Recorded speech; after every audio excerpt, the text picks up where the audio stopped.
Aujourd'hui, on va parler des cauchemars, des peurs et des terreurs nocturnes. Tu sais, quand tu dors bien, profondément, et que tu es réveillé en sursaut par des pleurs ou par des cris, que tu ne sais plus du tout où tu habites, que tu te lèves en sursaut dans le noir sans prendre la peine d'allumer parce que tu dors tellement bien que la moindre lumière, ça t'explose juste les yeux, que tu te précipites dans la chambre de ton enfant et en général, tu vas te prendre le mur ou te cogner le pied dans le montant de la porte, voire marcher sur la petite voiture qui traîne ou le Lego qui malheureusement n'est pas rangé au bon endroit. Bref, t'as envie d'en finir avec ça? Alors, reste bien jusqu'au bout de cette vidéo, je vais te donner des astuces et un truc imparable pour en finir avec les cauchemars et les terreurs nocturnes. Si tu ne me connais pas et que tu découvres cette chaîne, je suis Maman P, je suis une maman de 2 merveilleux enfants, une professionnelle des ressources humaines et j'ai à cœur de te partager des conseils et des astuces pour que tu deviennes une maman heureuse et épanouie. Alors, les peurs, les cauchemars, les terreurs nocturnes, c'est quelque chose de normal dans le développement de nos enfants. On connaît tout ça, on l'a connu étant enfant et nos enfants, bien évidemment, l'expérimentent. Donc, ces peurs sont très réelles pour lui et il est important de ne pas les minimiser. De plus, en les reconnaissant, tu permets à ton enfant de se sentir rassuré parce qu'il voit que tu le crois et que tu le soutiens. Donc pour lui, c'est extrêmement rassurant et ça, c'est un point important qui va l'aider à surmonter cette période. Sache que ces cauchemars concernent tous les enfants, qu'ils soient très jeunes, mais aussi les plus grands. C'est pourquoi il est important de dire et de laisser ton enfant exprimer sa peur et d'éviter de dire « mais non, allez, t'inquiète pas, c'est bon, rendors-toi, regarde, il n'y a rien ». Et puis de souffler, de dire « j'en ai ras-le-bol, ça fait la 5e fois que tu me réveilles ». Non, ça, très sincèrement, il vaut mieux que tu évites. Un point qui est important au moment du coucher, c'est de mettre en place une routine.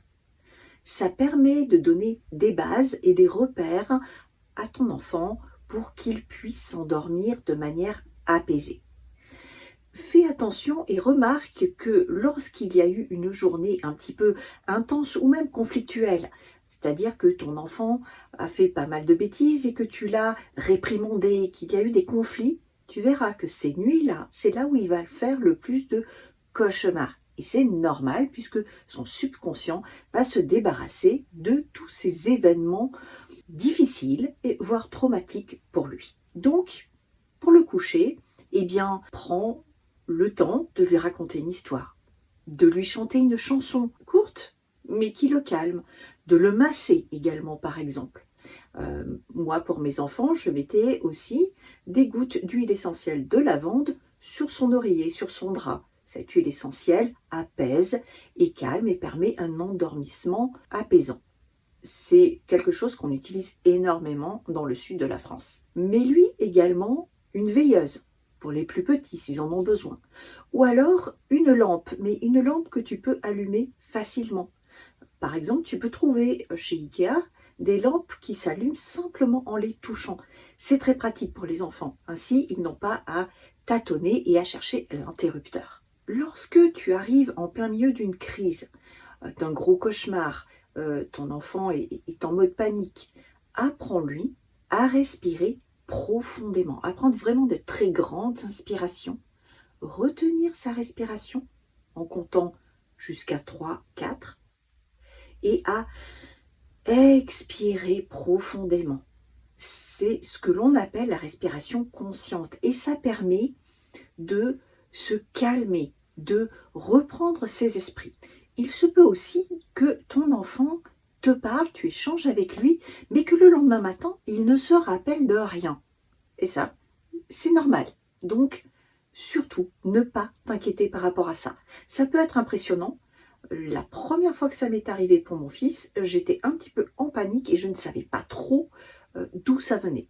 Et ma pédiatre m'a simplement expliqué et rassuré, c'est un processus tout à fait normal. Donc, si ça t'arrive, que c'est ton premier loulou, alors no panique, c'est normal. Le fait de lui apprendre à compter calmement, c'est un moyen pour l'aider à se recentrer et à switcher au niveau de son inconscient. En comptant doucement, il ne va plus se concentrer sur le cauchemar et les images effrayantes qu'il a eues, mais ça va le ramener à l'instant présent. C'est quelque chose de très puissant qui peut s'utiliser non seulement lors des cauchemars, lors des terreurs, mais également dans la vie de tous les jours lorsque quelque chose lui aura fait peur. Donc, n'hésite pas à utiliser cette astuce dans d'autres circonstances de sa vie.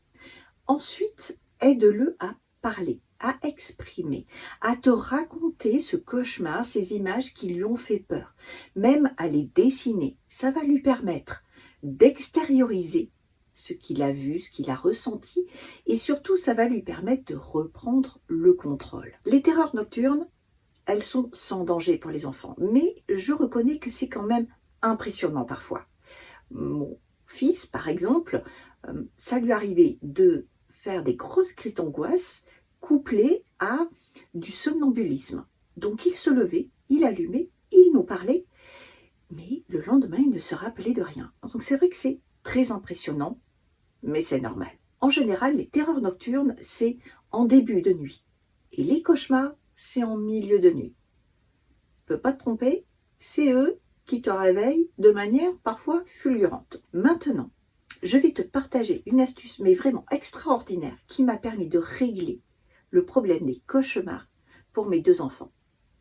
Au début, lorsqu'on m'a parlé de cette astuce, sincèrement, je n'y croyais pas. Je me suis dit, mais c'est pas possible, c'est du bullshit, c'est trop simple.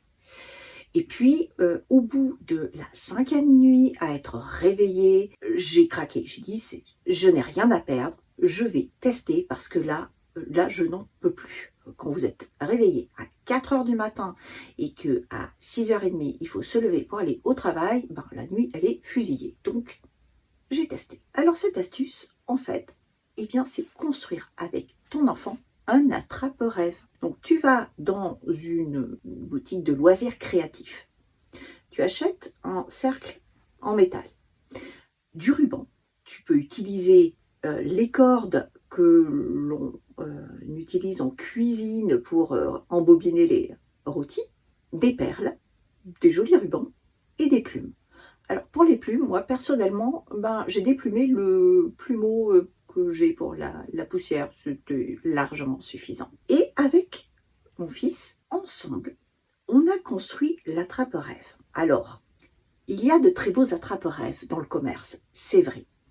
Mais le fait de le construire avec lui et de lui expliquer pourquoi cet attrape-rêve, eh bien, ça a été absolument incroyable résultat. Je lui ai expliqué que cet attrape-rêve allait filtrer ses rêves et que les petites perles qui se répartissent sur la grille, elles allaient retenir les cauchemars.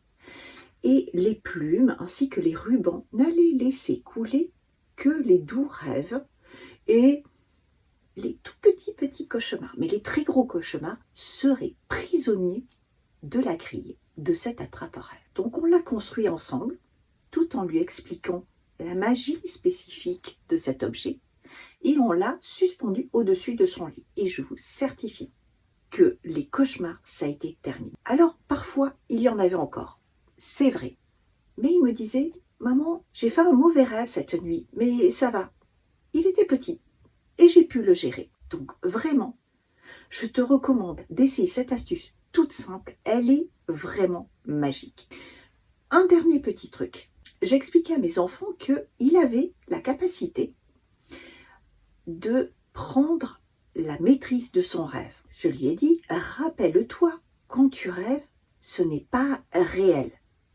Et essaye de prendre la main sur ton rêve et de le modifier, de le changer. Alors bien évidemment, Il réussit pas toujours, peut-être pas du premier coup, mais de temps en temps, il s'est dit « Ok, c'est possible, je peux essayer ». Et il a réussi comme ça à maîtriser certains cauchemars récurrents notamment. Alors, un petit bémol.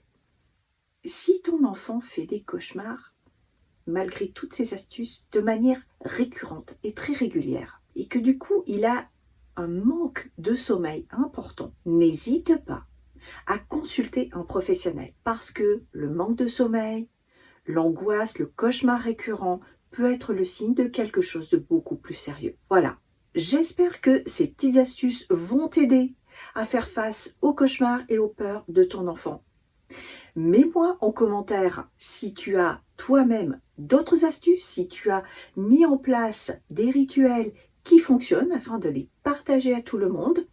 Je te remercie de mettre un petit pouce bleu, c'est gratuit, ça coûte rien et ça me fera vraiment plaisir. Et je te dis à très bientôt pour la prochaine vidéo. Ciao ciao!